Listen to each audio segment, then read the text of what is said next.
Hi, this is Dr. Kimberley Linert, author of Visualizing Happiness in Every Area of Your Life and host of this podcast, Incredible Life Creator. And today, my guest is Mr. Yadon. Hi, Chris. How are you? Doing great. Thanks for having me. Yeah, all the way from Utah. So I'm going to read your bio so people can know who you are. So, Yadon is the Managing Director of Saprea, a nonprofit committed to liberating individuals in society from child sexual abuse and its lasting impacts. Yadon is responsible for managing all operations and services of Saprea in both Utah and Georgia. Chris has spent most of his professional career in startup executive management with an emphasis on operations, marketing, and sales. Since joining Saprea in 2015, Chris has brought a valuable skill set to the organization and is committed to addressing the epidemic of child sexual abuse. His expertise centers on increasing awareness of the epidemic of child sexual abuse and educating the public on best practices for prevention and the healing services available to survivors. Chris has been featured across several regional and national media platforms where he is often requested as an industry thought leader and expert. Well, I'm so happy to have you here and so happy to hear, what you're doing and how you're helping people. Awesome. Well, I'm really grateful to be here. The journey to arrive here is an interesting one, and way too many details to share them all, but just a few things I'll share. I don't love bios. I know we have to have them. They're part of our world, right? But they never seem to really share the story. So I grew up in a really small town, a rural town. In fact, my grandfather was a fruit farmer. Mhm. And I grew up right on the edge of the fruit farm and spent most of my days barefoot in the orchard. You know, and think of it as a pretty carefree childhood. I was a latchkey kid, didn't have a lot of demands on me, so I got to do whatever I wanted to do. And for the most part, that led to a really, really healthy and happy childhood. Unfortunately, I was also exposed to various types of childhood trauma and abuses. And I personally wasn't the one that was abused, but had loved ones really close to me experience sexual abuse, physical abuse, other types of abuse. And so I kind of had this contrast growing up of me living this idyllic life and those around me that were close to me not. Mm. And I didn't really grasp that juxtaposition till I was an adult. And I think it really is part of why I ended up doing the work I'm doing. I started out my career in in sales and marketing, and found some success there. Got involved in startup tech in that world, and did two tech startups. Had great success in both of those. And then when our board members tapped me on the shoulder, one of our board members I'd worked with at a previous company and said, "Hey, we want you to come start this charity, and this is what it is and what it's about." It's like my all my worlds came together. My business acumen, my skill set around doing a startup Mhm. merged with some of the things I'd seen as a child and had seen the later life impacts on loved ones. It kind of came together, and I'm like, yeah, this is what I'm supposed to be doing. Wonderful. So, tell me more about Saprea and what it is and what it does. Yeah. So at Saprea, we exist to liberate individuals and society from child sexual abuse and its lasting impacts. And every company has a little statement like that. Um, we live and breathe that statement. So that first word, liberate, Mhm. is really, really important to us. And we say we liberate individuals. The way we do that is we help adult women who are sexually abused as children heal from child sexual abuse. And it is literally a liberation for them, because if you can imagine being in a room and that room kind of closing in on you, Mhm. and it gets smaller and smaller over time, how constricting that might feel or how suffocating that might feel. That's what post traumatic stress feels like to a lot of survivors. It's like the world's closing in on them over time. And when they learn to heal from that post-traumatic stress, it's like they're being liberated. That constriction is being removed. And we don't heal people, we empower them to become stewards of their own healing. And that's what makes our work so important on the healing side. When we talk about liberating society, we're talking about, hey, why don't we stop this from actually happening? Mhm. Why don't we break some generational cycles? So our public leadership, our prevention work really focuses on liberating society from child sexual abuse and its lasting impact. So that's what we do at Saprea. And in a nutshell, that word liberate, both applied to individuals and applied to society, really summarizes the work that we're about. Mhm. So, when you work with individuals like adults who've been through abuse, are they going through like counseling or classes, or how does that work? Yes, yes, yes, and yes. It's as different as the people that we serve. So, if we take one of our services, for example, our retreat programming, we've had over 5,100 women come through that program. Mm. So, when you serve that many people, they come from all sorts of different circumstances. Uh, Circumstances where they really minimize the abuse and say, well, mine wasn't that bad, or mine wasn't as bad as someone else's. I don't know if I really need the help, all the way to people that experienced, long-term abuse and things like trafficking and everything that goes along with that. So the spectrum is quite broad. Mm.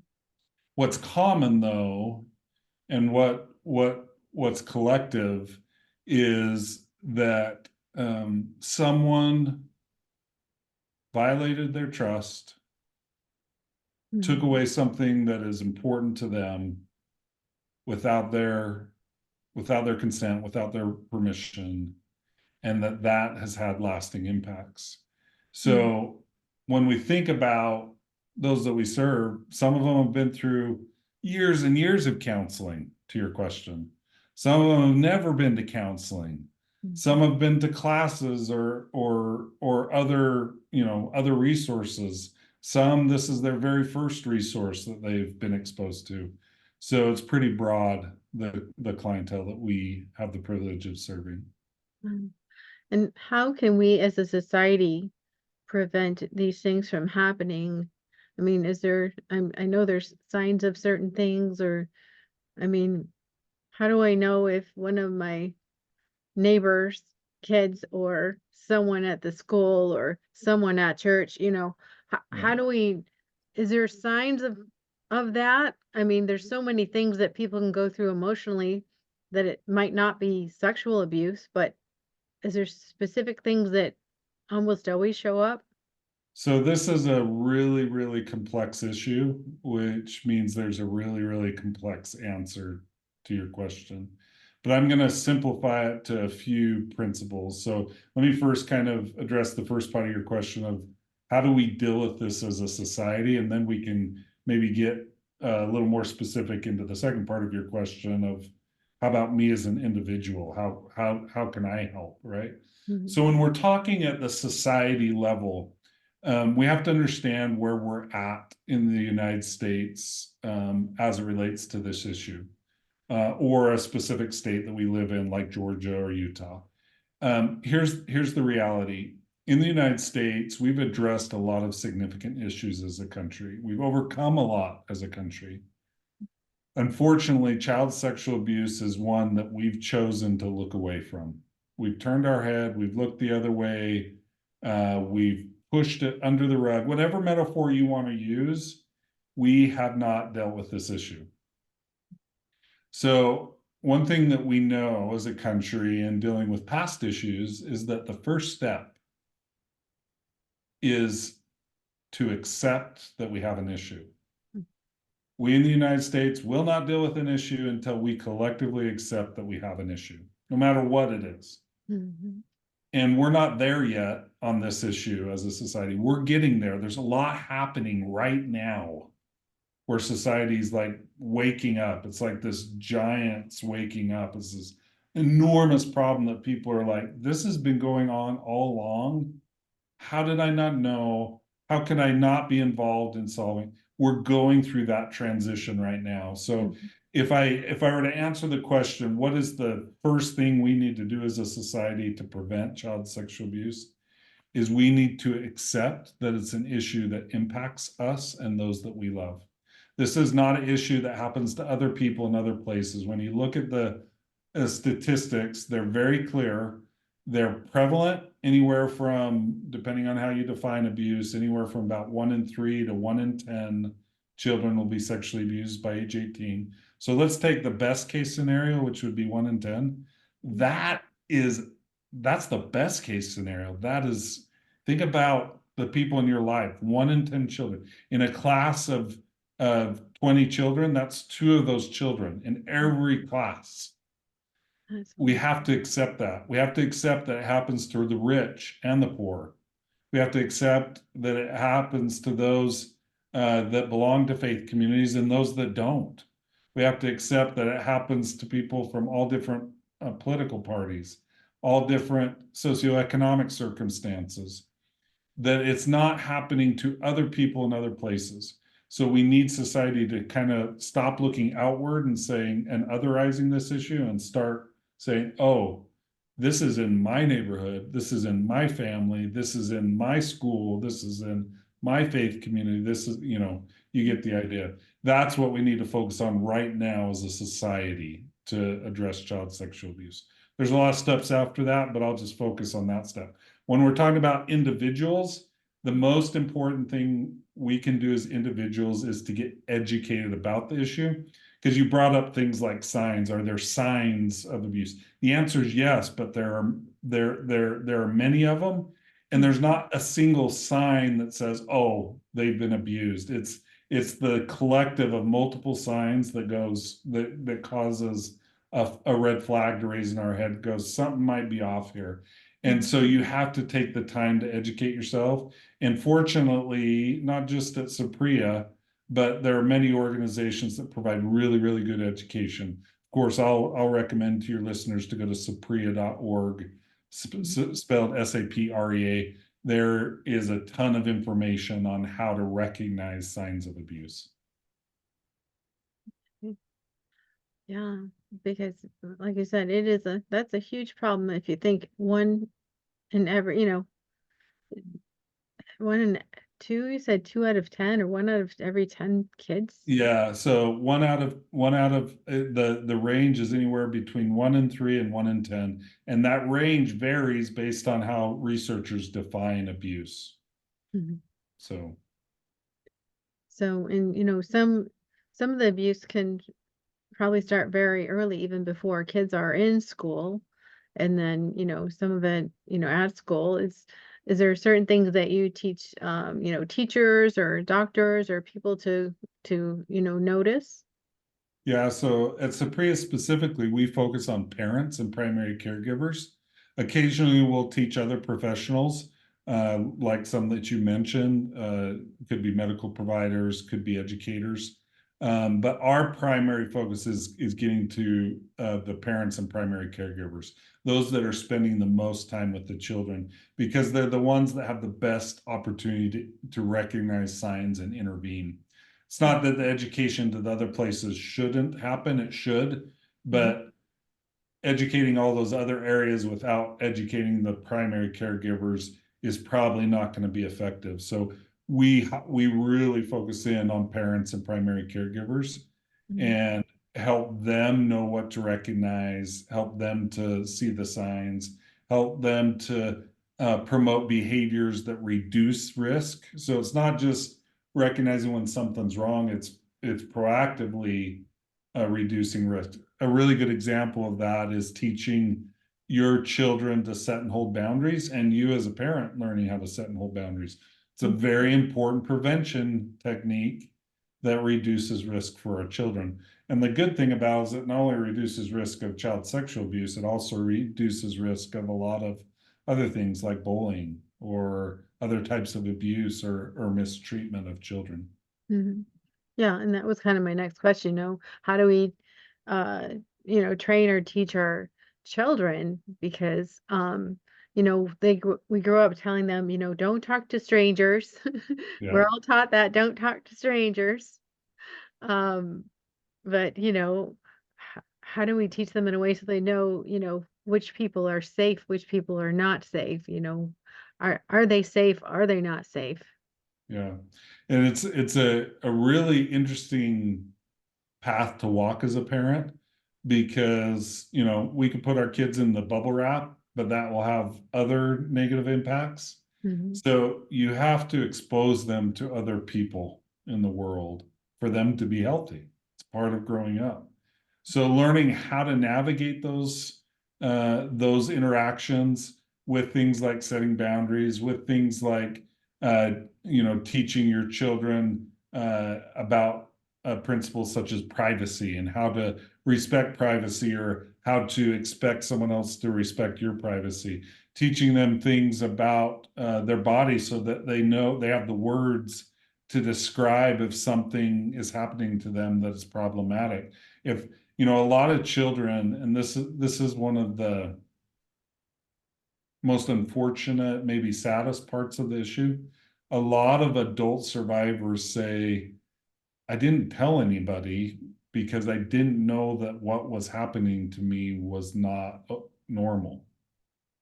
It wasn't until was an adult or an older teenager that I recognized that it wasn't appropriate for that man to touch me in my private areas. I thought it was normal or I thought it was okay when I was younger. And the reason why that's so sad and so unfortunate is just a little bit of education from their parent about their body, Mhm. giving it names, talking about what's healthy and what's unhealthy, could have led to that child disclosing early enough to prevent it from even happening, Mhm. or even if it had happened, disclosing early enough that the parents could intervene to stop it and get the child the help they need so they weren't dealing with a lot long lasting impacts in their adult life. So this is why this education, when I say the individual, whether they need to focus on, they need to go get educated. It doesn't take a ton of time, a ton of energy.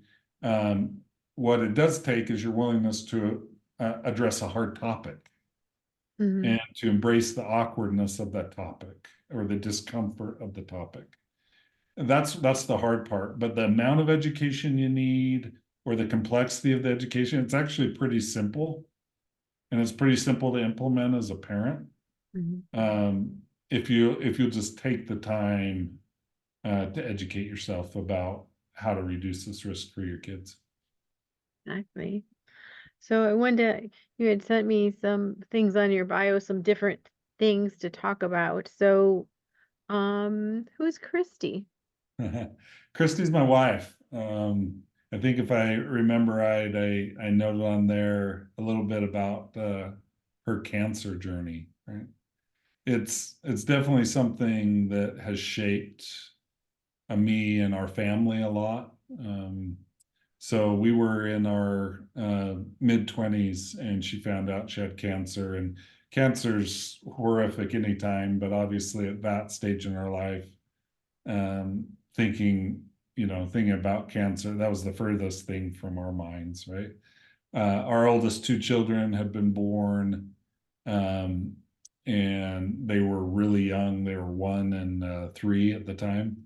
Hmm. And it was really, really difficult as she went through that journey. And, we had always tried to share parenting roles and caregiving roles, but during her cancer journey, she couldn't provide the typical care that you might normally get from a mother. And that was really hard on her, right? The guilt that she dealt with. It put some extra weight on me, obviously, to fill in those gaps, which are really hard to fill. And we reflect on that and the impact of that journey, and even related to our topic today, it's relevant because that's a traumatic experience for that 1 and 3-year-old. They may not have been able to name it, know what they were going through, but they were going through childhood trauma. Mhm. And as we've learned as parents how to deal with trauma, it's helped us better navigate, even with those children that are now adults, navigate the impacts of Christy's cancer journey on them and on us. Mhm. We found value in therapy around that journey. We found value in acknowledgement.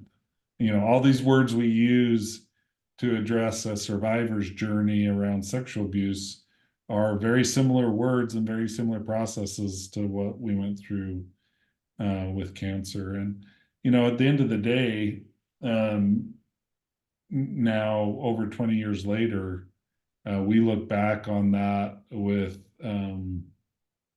not fondness and not joy, but gratitude. A lot of gratitude of the lessons we learned at a very young age Mhm. that helped us mature as parents quickly, maybe quicker than we Mhm. would have otherwise. And I think it's been a blessing and benefit for me in the work I do today. Yeah. What are what is one or two things that you learned through that journey? I mean, even just the journey of all of a sudden being sole parent for a short time that you don't think you would have learned if you didn't have that situation. Yeah, I hope I would have learned everything. I don't know if I would have, but I definitely learned quicker. That's probably what I'd say. For example, the material things of life became very unimportant very quickly. And that's benefited us through the remainder or up to this point in our life. We still have a lot of life ahead of us. But maybe I would have eventually learned that lesson, Mhm. but maybe it would have taken me 20 or 30 years rather than at the beginning of our family life. And that really has benefited us in a lot of different ways. So I think that's an example of what you're asking about, of something that, I hope I would have learned anyway, but I definitely learned earlier having gone through this And journey. that makes sense. I mean, when we're young, we're driven, we're like, we want to be successful. Yep. Push, push, push. At least in the United States, it's you want to show who you are and what you can do, Yep. the measurement of that a lot of time is money. So Yep. if all of a sudden you're noticing the things that are actually really important, like Definitely. your family, like your relationships. Yeah. Yeah. And,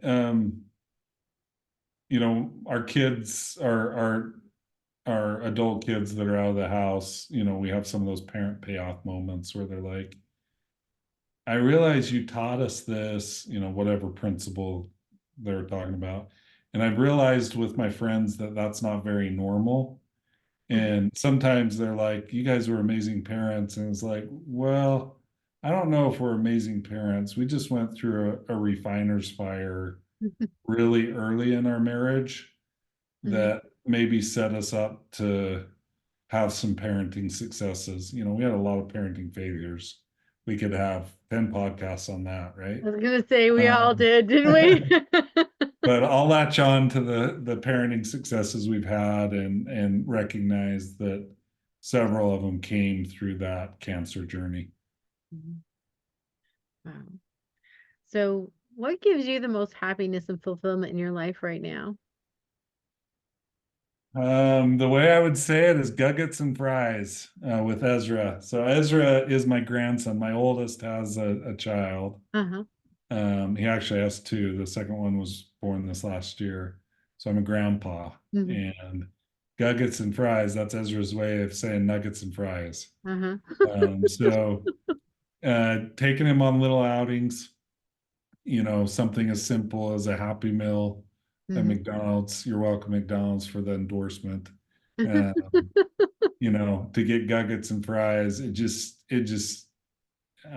don't know how else to explain it other than using the word joy. Mhm. Um, every minute of those interactions is joyful for me. And it's all the blessings and benefits of kids without all the rigor and difficulty that come with kids. So having those grandparent moments are huge. I think related to that, I think I'm an oddity based on talking to other parents. A lot of parents look back once their kids are adults and they kind of reflect and wish that they could have some of those younger years back with their kids. I I've had so much fun with my adult kids. Mhm. Um, I don't wish to go back. I loved when they were young. Mhm. Not that I didn't love it. I loved it. But I love interacting with my kids as adults and having those adult relationships with them. So when maybe the first one I told you with Guggets and Fries is joy, but when you talk about fulfillment, spending time with my adult kids, having adult conversations about important things, developing adult perspectives and sharing those perspectives with my adult children has brought me a ton of fulfillment. Those are some of the things I might highlight. Thank you. Yeah.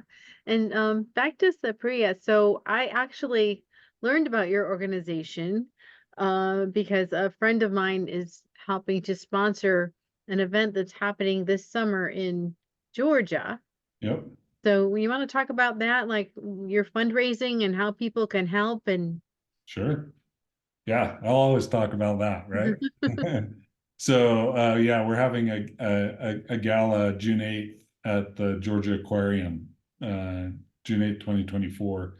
And we're building momentum towards that. And at that fundraiser, not only will we have an opportunity to, come together as a community and celebrate good work that's been done, but we'll also have the opportunity to fund future work that needs to be done.